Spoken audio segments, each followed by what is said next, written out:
అతను చెప్తున్నాడు సింధూరం వేసుకొని రావచ్చు, బింది కూడా వేసుకోవచ్చు, టిక్లీ కూడా పెట్టుకోవచ్చు, రిలీజియస్ సంబంధించినటువంటి థ్రెడ్స్ ఏదున్నా కూడా మీరు వేసుకోవచ్చు, మాకేం అభ్యంతరం లేదు అని చెప్పి.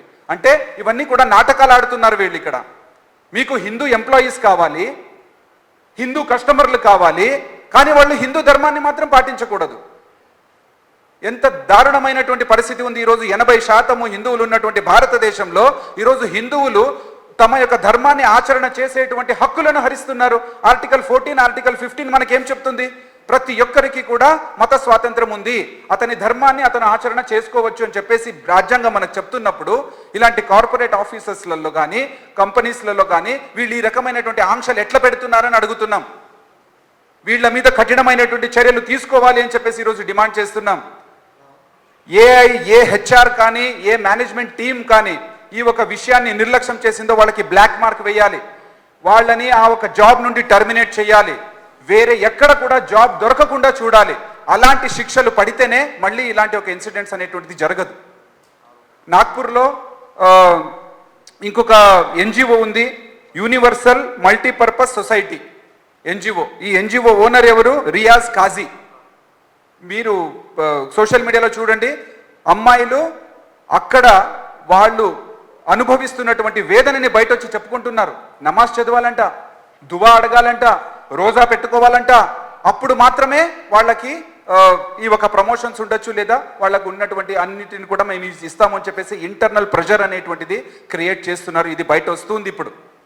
ఇవన్నీ కూడా చాలా దారుణమైనటువంటిది. ఎయిర్ ఇండియా క్రూ బుక్ ఏదైతే ఉంటుందో గైడ్ లైన్స్, అందులో కూడా మీరు చూడండి, ఇప్పుడు ట్విట్టర్లో అది ట్రెండ్ అవుతూ ఉంది.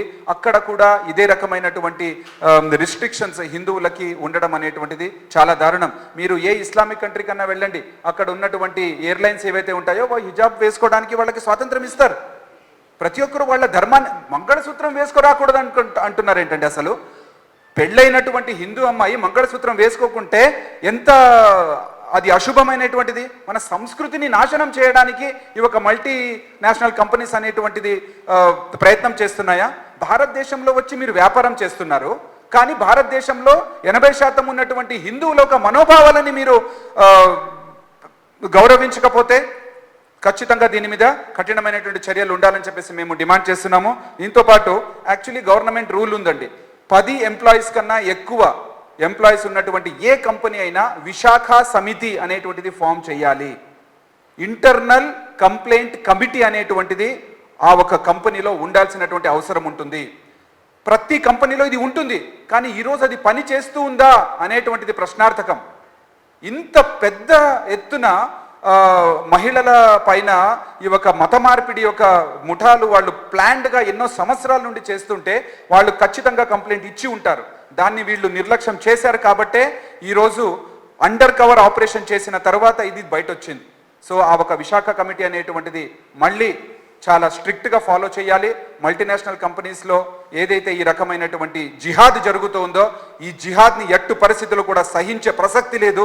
హిందూ ఆర్గనైజేషన్గా నేను ఒక రెస్పాన్సిబుల్గా నేను చెప్తున్నాను, ఇలాంటి ఒక కార్పొరేట్ అంటే ఒక స్కూల్ కాలేజెస్కి వెళ్తే అమ్మాయికి అదే అక్కడ ర్యాగింగ్ జరుగుతుంది లేదా అమ్మాయికి సేఫ్టీ ఎలానో అనేటువంటి ఆలోచించేటువంటి సమయం ఉండేది. కానీ ఈరోజు కార్పొరేట్ ఆఫీసెస్లో జాబ్ చేస్తున్నటువంటి అమ్మాయికి కూడా రక్షణ లేదంటే పరిస్థితి ఎంత దారుణంగా ఉంది. ఖచ్చితంగా దీన్ని మేము చివరి వరకు పోరాటం చేస్తాము. రోడ్లపైన దిగి పెద్ద ఎత్తున ఉద్యమాలు కూడా చేయడానికి వెనకాడము. ఈ కార్పొరేట్ సెక్టర్లలో ఏదైతే మల్టీనేషనల్ కంపెనీస్ ఉన్నాయో మీరు అందరూ కూడా జాగ్రత్తగా మీ ఒక ఏదైతే ఒళ్ళు దగ్గర పెట్టుకొని మీ ఒక రూల్స్ ఏదైతే ఉందో దాన్ని చేయండి. హిందూ ధర్మాన్ని పాటించేటువంటి ఎవరైనా కూడా వాళ్ళకి స్వాతంత్రం లేకుండా చేస్తే మాత్రం ఖచ్చితంగా ఊరుకోము అని చెప్పేసి ఈ సందర్భంగా మేము హెచ్చరిస్తున్నాం కూడా.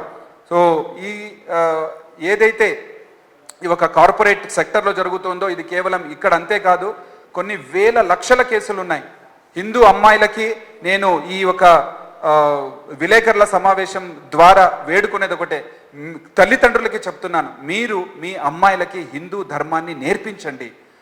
మీరు ఈరోజు మీ అమ్మాయిలకి హిందూ ధర్మాన్ని మన సంస్కృతిని సంప్రదాయాలను నేర్పించకపోతే ఖచ్చితంగా ఒకరోజు మీ అమ్మాయి ఇదే రకంగా అందరూ ఒకటే సెక్యులర్ అనేటువంటి ఒక భ్రమలో ఉంటే ఖచ్చితంగా ఒకరోజు లవ్ జిహాద్కి బలి అవుతుంది. అందువల్ల మన ధర్మాన్ని మనము ఆచరణ చేసేటువంటి వాతావరణం ఇంట్లో నిర్మాణం చేసుకోవాలి.